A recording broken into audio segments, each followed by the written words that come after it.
بسم اللہ الرحمن الرحیم۔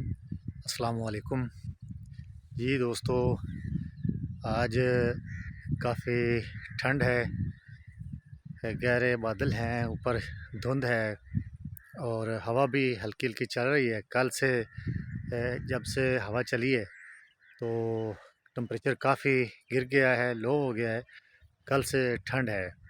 تو اس کا الٹیمیٹلی فائدہ انشاءاللہ جو ہے وہ گندم کو ہوگا، خاص طور پہ جو پچھیتی گندم ہے اس کو۔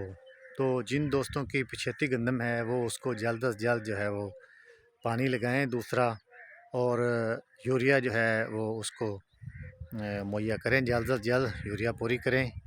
تو جن دوستوں نے ٹائم پہ گندم کاشت کی ہوئی ہے کہ 1 نومبر کے نزدیک یا ہفتہ بعد، تو ان کے لیے مشورہ یہ ہے کہ وہ بھی گندم کو جو ہے زیادہ سے زیادہ پیداوار لینے کے لیے وہ کوشش کریں کہ اضافی خوراک دے لیں اس موسم میں، تاکہ اس کے لو ٹمپریچر کا فائدہ اٹھاتے ہوئے جو ہے گندم کے جو ٹلر بن گئے ہیں، جو ابھی چھوٹے ہیں وہ دوسروں کے برابر ہو سکیں، سارے ٹلر جو ہیں وہ ہیلدی ہوں اور ساروں کے اللہ کرے کہ سٹا لگے۔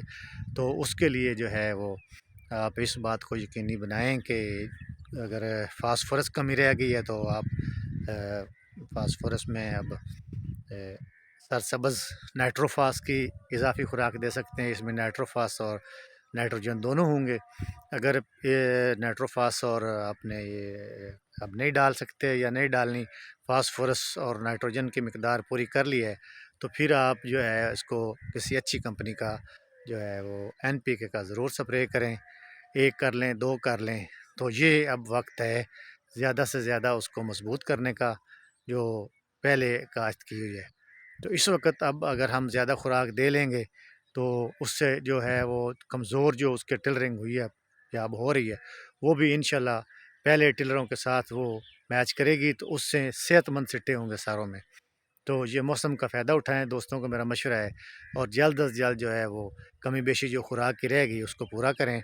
اور جہاں تک ہربی سائیڈ کا ہے تو ہربی سائیڈ کو ایک دفعہ جو ہے یہ موسم سوٹیبل نہیں ہے، دھوپ نکلنے دیں، اس کے بعد اگر کسی کی ہربی سائیڈ والی رہ گئی ہے تو وہ اس کو مکمل کریں ہربی سائیڈ کی دوائی۔ تو اس وقت تو ہے موسم کا جو فائدہ یہ ہو سکتا ہے کہ جلد از جلد جو ہے وہ نائٹروجن، فاسفورس اور یہ چیزیں ہم مہیا کریں۔